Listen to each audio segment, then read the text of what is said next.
ഈ വീഡിയോയിൽ കുറേ നിർണായകമായിട്ടുള്ള വിഷയങ്ങളാണ് നമ്മൾ നോക്കുന്നത്.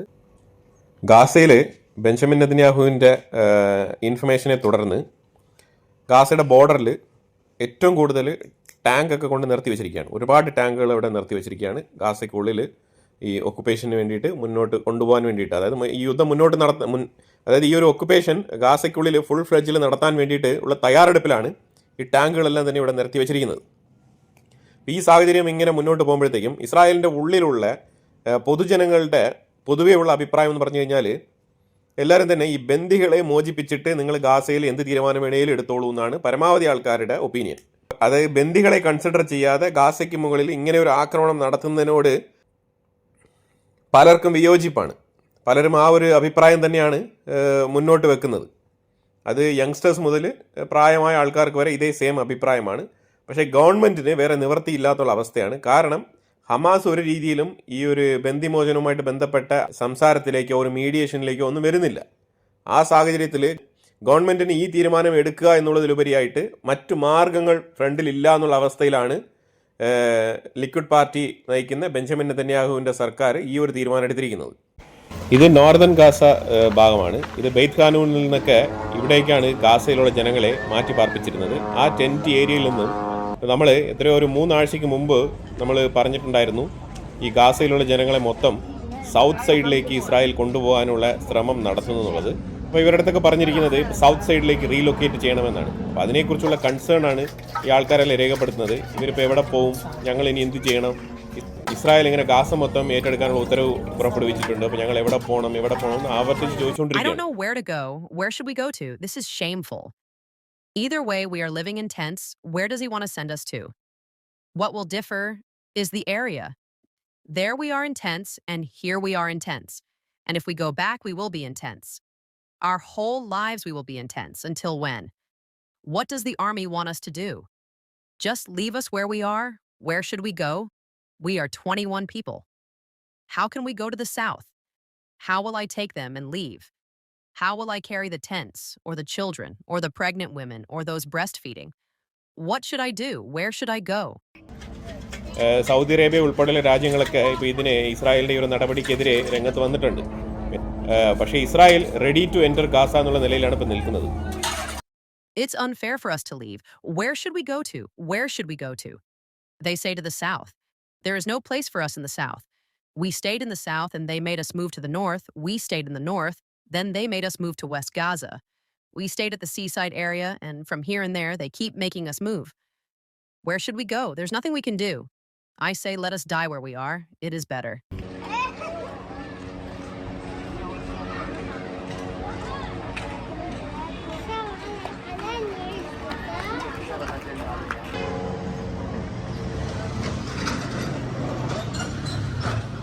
Where should we be displaced to? We were displaced from Beit Hanun. We came here. And where should we go to the south? This is shameful, what they are doing. ലോകമെമ്പാടും പല പല രാജ്യങ്ങളിൽ കിടക്കുന്ന പ്രശ്നങ്ങളൊക്കെ US ഇടപെട്ടുകൊണ്ട് അവിടെ ഒരു സമാധാനത്തിൻ്റെ ദൂതനായിട്ട് എത്തിപ്പെടുകയാണ് Donald Trump. അപ്പോൾ അങ്ങനെ ഇതിനു മുമ്പ് തന്നെ ആഫ്രിക്കൻ റീജിയനിൽ ഡെമോക്രാറ്റിക് റിപ്പബ്ലിക് ഓഫ് കോങ്കോയ്ക്കും റുവാണ്ടയ്ക്കും ഇടയിൽ ഒരു പീസ് ട്രീറ്റി സൈൻ ചെയ്തത് എല്ലാവർക്കും ഓർമ്മയുണ്ടാവും. എന്നിട്ടും അവിടെ സ്ഥിരമായിട്ടുള്ള ഒരു പീസ് സംഭവിച്ചോ എന്ന് ചോദിച്ചു കഴിഞ്ഞാൽ ഒരിക്കലും ഇല്ല. വീണ്ടും അവിടെ ഇപ്പോഴും ക്ലാഷ് നടന്നുകൊണ്ടിരിക്കുന്ന ഒരു സാഹചര്യമാണ്. അതേ അവസ്ഥയിൽ ഇപ്പം അസർബൈജാനും അർമേനിയയ്ക്കും ഇടയിൽ നിലവിൽ തർക്കങ്ങളൊന്നുമില്ല, നിലവിൽ അവർ യുദ്ധം ചെയ്യുന്നുമില്ല. പക്ഷെ എന്നാലും രണ്ട് രാജ്യങ്ങളെയും വൈറ്റ് ഹൗസിലേക്ക് വിളിച്ചു വരുത്തി ഒരു പീസ് ട്രീറ്റി, രണ്ട് രാജ്യങ്ങളുടെയും നേതാക്കളെ വിളിച്ചു വരുത്തിയിട്ടുണ്ട്. പീസ് ട്രീറ്റി സൈൻ ചെയ്യാണ്. പീസ് ട്രീറ്റി എന്നുള്ളതിലുപരിയായിട്ട് ഒരു സീസ് ഫയർ ആണ് പ്രാഥമികമായിട്ട് സൈൻ ചെയ്യുന്നത്.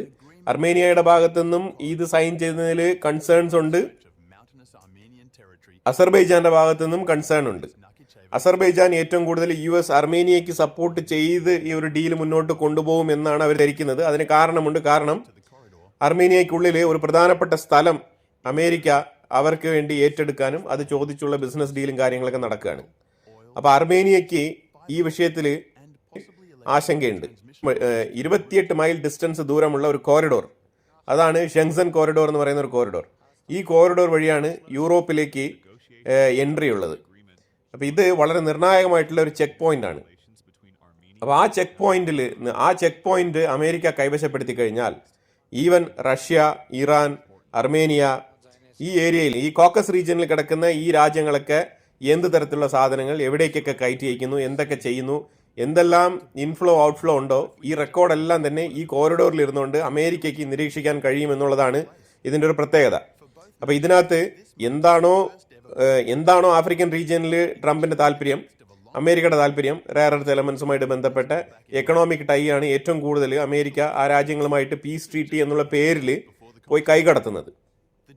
അതുപോലെ തന്നെ ഉക്രൈനിലും വളരെ തന്ത്രപരമായിട്ട് തന്നെ റെയർ എർത്ത് എലമെന്റ്സിന്റെ ഡീൽ സ്വന്തമാക്കിയിട്ട് ഇപ്പം റഷ്യ എടുത്ത് പോയി സംസാരിക്കേണ്ട സാഹചര്യം ഉണ്ടായിരിക്കുകയാണ്. ഇപ്പം വീണ്ടും റഷ്യ എടുത്ത് പോയി ചർച്ച നടത്തുന്നുണ്ട്. അതായത് നെക്സ്റ്റ് വീക്ക് ട്രംപും പുടിനും തമ്മിൽ ഒരു കൂടിക്കാഴ്ചയ്ക്ക് ധാരണയായിട്ടുണ്ട്. അത് നടക്കുമോ ഇല്ലയോ എന്നുള്ളത് നമുക്കറിയത്തില്ല. പക്ഷേ അതിനെക്കുറിച്ച് സെലൻസ്കി ഒരുപാട് വേവലാതിപ്പെടുന്നുണ്ട്. പരാതികളൊക്കെ ഇപ്പം തന്നെ സെലൻസ്കി പറഞ്ഞു തുടങ്ങിയിട്ടുണ്ട്. യൂറോപ്യൻസ് ഏറ്റവും കൂടുതൽ സെലൻസ്കിയുമായിട്ട് ചേർന്ന് നിൽക്കണം എന്നുള്ളൊരു ആവശ്യമാണ് ഇപ്പം കൂടുതൽ മുന്നോട്ട് വരുന്നത്. കാരണം ട്രംപിൻ്റെ ഈ ഒരു ബിഹേവിയർ, അതായത് എങ്ങനെയാണോ ഭരണത്തിൽ വന്ന സമയത്ത് ഒരു പാറ്റേൺ തുടങ്ങിയത്, അതേ പാറ്റേണിലേക്ക് വീണ്ടും റിപ്പീറ്റഡ് ആയിട്ട് പോയി നിൽക്കുന്ന ഒരു സാഹചര്യമാണ് ഇപ്പം രൂപപ്പെട്ട് വരുന്നത് ഈ റഷ്യയും ഉക്രൈനും ബന്ധപ്പെട്ട വിഷയത്തിൽ. അപ്പോൾ അതുപോലെ തന്നെ ഇവിടെയും അസർബൈജാനും അർമേനിയയും തമ്മിലുള്ള ഒരു ക്ലെയിം, അതായത് പീസ് ട്രീറ്റി ഞാൻ ഉണ്ടാക്കി വെച്ചു എന്നുള്ള രീതിയിലുള്ള ക്ലെയിം ഏറ്റെടുക്കാനുള്ള ശ്രമമാണ് ട്രംപ് നടത്തുന്നത്. അപ്പോൾ അതുകൊണ്ട് തന്നെ അതിൽ ഏറ്റവും ഇമ്പോർട്ടൻ്റ് ആയിട്ട് രണ്ട് രാജ്യങ്ങളുമായിട്ടും, അസർബൈജാനുമായിട്ടും അർമേനിയയുമായിട്ടും എക്കണോമിക് ടൈ, അതാണ് ഇതിനകത്ത് ഏറ്റവും കൂടുതൽ എടുത്തു പറയുന്നത്. അതിലുപരിയായിട്ട് സെങ്ഷൻ കോറിഡോർ അമേരിക്ക ഏറ്റെടുക്കും. ഇതാണ് ഏറ്റവും പ്രധാനം. ഈ വിഷയത്തിന് വേണ്ടിയിട്ടാണ് ഇപ്പോൾ ഈ ഒരു പീസ് ട്രീറ്റിയുമായിട്ട് പൊക്കിക്കൊണ്ട് വന്നിരിക്കുന്നത്. അപ്പോൾ ഈ പീസ് ട്രീറ്റി കൊണ്ട് ഉദ്ദേശിക്കുന്നത് നൊബൽ പ്രൈസിലേക്കുള്ള നോമിനേഷൻ. അതിനിപ്പോൾ അർമേനിയ, അസർബൈജാൻ രണ്ടുപേരും കൂടെ നോമിനേറ്റ് ചെയ്യണമെന്ന് ആവശ്യപ്പെടുമായിരിക്കും ട്രംപ്. ആ രീതിയിലാണ് കാര്യങ്ങൾ മുന്നോട്ട് പോകുന്നത്. അപ്പോൾ ഇതിനകത്ത് അർമേനിയയുടെ സൈഡിൽ നിന്നൊരു കൺസേൺ ഉണ്ട്. അർമേനിയയുടെ സൈഡിലുള്ള കൺസേൺ എന്ന് പറഞ്ഞു കഴിഞ്ഞാൽ അസർബൈജാൻ വർഷങ്ങളായിട്ട് നടത്തിക്കൊണ്ടിരിക്കുന്ന ഹ്യൂമാനിറ്റേറിയൻ ക്രൈസിസ് ഉണ്ട്. ഒരുപാട് ഹ്യൂമൻ റൈറ്റ്സ് വയലേഷൻസ് ആണ് അസർബൈജാൻ നടത്തുന്നത്. ആ ഒരു ഹ്യൂമൻ റൈറ്റ്സ് വയലേഷനെ ചൂണ്ടിക്കാണിച്ചുകൊണ്ടാണ് അർമേനിയ കൺസേൺ അറിയിച്ചിരിക്കുന്നത്. അതിലൊരു തീരുമാനം വേണം. അല്ലാതെ ഇത് ബ്ലൈൻഡായിട്ട് ഒരു പീസ് ട്രീറ്റി ഉണ്ടാക്കിയിട്ട് എഗ്രിമെന്റ് സൈൻ ചെയ്ത് പോകുന്ന പരിപാടിയല്ല.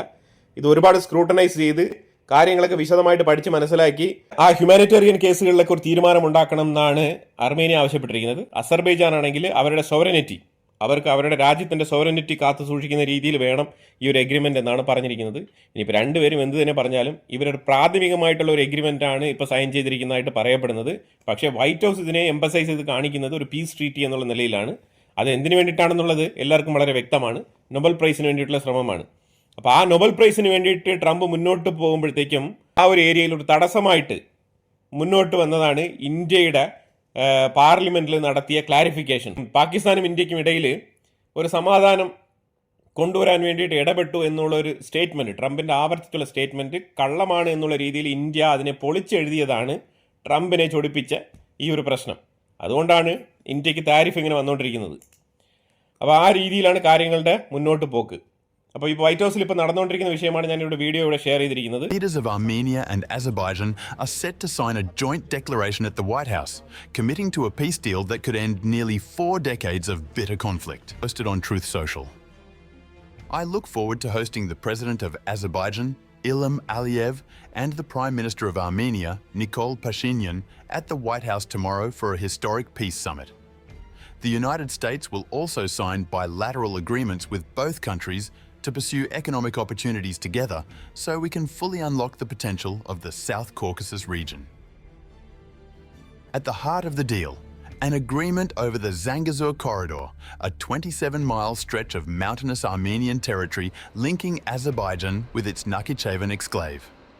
Under the plan, Armenia has agreed to award the United States exclusive development rights to the corridor for 99 years.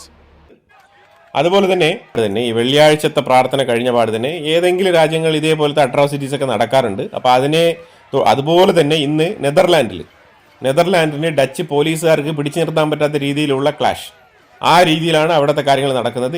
അത് നെതർലാൻഡിന്റെ ഗവൺമെന്റ് ഇസ്രായേലിന് ഒരുപാട് ആയുധങ്ങളൊക്കെ സപ്ലൈ ചെയ്യുന്നുണ്ട്. യൂറോപ്യൻ മേഖലയിൽ കിടക്കുന്ന രാജ്യങ്ങളൊക്കെ തന്നെ അവർ ആയുധങ്ങൾ കയറ്റുമതി ചെയ്യുന്നതിലൂടെയും അതുപോലെ സ്പെയർ പാർട്സുകളൊക്കെ സപ്ലൈ ചെയ്യുന്നതിലൂടെയൊക്കെ നല്ല പൈസ വരുമാനം സമ്പാദിക്കുന്നുണ്ട്. അങ്ങനെ ഗവൺമെന്റിന് വരുമാനമുള്ളത് കൊണ്ടും അവിടുത്തെ ടാക്സ് സിസ്റ്റംസും കാര്യങ്ങളൊക്കെ നിലനിൽക്കുന്നത് കൊണ്ടാണ് ഈ നെതർലാൻഡിലൊക്കെ പോയിട്ട് ഈ ആൾക്കാർക്കൊക്കെ അവിടെ ജീവിക്കാൻ പറ്റുന്നത് സുഖമായിട്ട്. അപ്പോൾ ആ ഗവൺമെന്റിന് കിട്ടുന്ന റവന്യൂ, ആ രീതിയിൽ ഗവൺമെന്റിന് കിട്ടുന്ന വരുമാനങ്ങളൊക്കെ തടയുന്ന രീതിയിലുള്ള റിക്വസ്റ്റുകളൊക്കെ മുന്നോട്ട് വെച്ചുകൊണ്ടാണ് ഇവർ പ്രതിഷേധം നടത്തുന്നത്. അപ്പോൾ അങ്ങനെ പ്രതിഷേധം നടത്തുമ്പോഴത്തേക്ക് ഇവർ പറയുന്നത് ഇനി നെതർലാൻഡ് ഇസ്രായേലിന് ഒരു രീതിയിലുള്ള സാധനങ്ങളും കയറ്റുമതി ചെയ്യാൻ പാടില്ല, പ്രത്യേകിച്ച് ഡിഫൻസ് മേഖലയുമായിട്ട് ബന്ധപ്പെട്ട ഒന്നും തന്നെ കയറ്റുമതി ചെയ്യാൻ പാടില്ല. അതുപോലെ തന്നെ ഗാസയിൽ നടന്നുകൊണ്ടിരിക്കുന്ന യുദ്ധം ഉടനെ തന്നെ നിർത്താൻ വേണ്ടിയിട്ടുള്ള എഫക്റ്റീവായിട്ടുള്ള നടപടികൾ എടുക്കണമെന്നാണ് നെതർലാൻഡ് ഗവൺമെന്റിനെതിരെ ഈ ഒരു പ്രതിഷേധം നടത്തുന്നത്. ആ പ്രതിഷേധമാണ് ഞാനിവിടെ ആദ്യമേ തന്നെ വെച്ചിരുന്നത്, ആ ഒരു ഫുട്ടേജ്. ഒരു നെതർലാൻഡുകാരൻ പോലും ഇല്ല, അതാണ് നമ്മൾ മനസ്സിലാക്കേണ്ടത്. ഈ പല രാജ്യങ്ങളിലും ഇങ്ങനെ കുടിയേറ്റക്കാരായിട്ട് പോയിരിക്കുന്ന ആൾക്കാരാണ് ഈ രീതിയിലുള്ള പ്രതിഷേധങ്ങൾ തുടരെ നടത്തിക്കൊണ്ട് ആ രാജ്യങ്ങളുടെ സമാധാനത്തിന് വിരുദ്ധമായിട്ടുള്ള പെരുമാറ്റങ്ങളിലേക്ക് മുന്നോട്ട് പോകുന്നത്. ഇനിയിപ്പോൾ ഇത് അടുത്ത ലെവൽ, ഇപ്പം അടുത്ത വെള്ളിയാഴ്ച ഇതിനേക്കാളും കൂടുതലായിരിക്കും പ്രതിഷേധം വരുന്നത്. ഞാൻ ഓൾറെഡി തന്നെ രാവിലെ ഒരു വീഡിയോ ഇട്ടിട്ടുണ്ട്, അതിനകത്ത് പറഞ്ഞിട്ടുണ്ട് ഗാസ യുദ്ധം ഇനി ഒരു 6 മാസത്തേക്ക് ഫുൾ ഫ്ലെഡ്ജ് ആയിട്ട് ഗാസ ടേക്ക് ഓവർ ചെയ്യുന്ന രീതിയിലുള്ള യുദ്ധം മുന്നോട്ട് പോകുന്നെങ്കിൽ 6 മാസം എടുക്കുമെന്നാണ് ഇസ്രായേലിന്റെ ഉള്ളിൽ നിന്ന് വാർത്ത വന്നിരിക്കുന്നത്. അപ്പോൾ 6 മാസം കൊണ്ട് നിലവിലുള്ള യുദ്ധത്തിനെ കുറിച്ചാണ് നമ്മൾ പറയുന്നത്. അതുകൊണ്ട് നിലവിലെ അവസ്ഥ ഇതാണ്. ഹെവി റെയിൻ ആണ് ജപ്പാനിൽ, സൗത്ത് ജപ്പാൻ ഏരിയയിലാണ്. അതായത് നല്ല വെള്ളപ്പൊക്കം, അതേപോലെ ലാൻഡ് സ്ലൈഡ് സംഭവിച്ചിട്ടുണ്ട്. ക്യൂഷു ഐലാൻഡ് എന്ന് പറഞ്ഞ ഐലാൻഡിലാണ് ഇത് ഏറ്റവും കൂടുതൽ ഇമ്പാക്റ്റ് ഉണ്ടാക്കിയത്.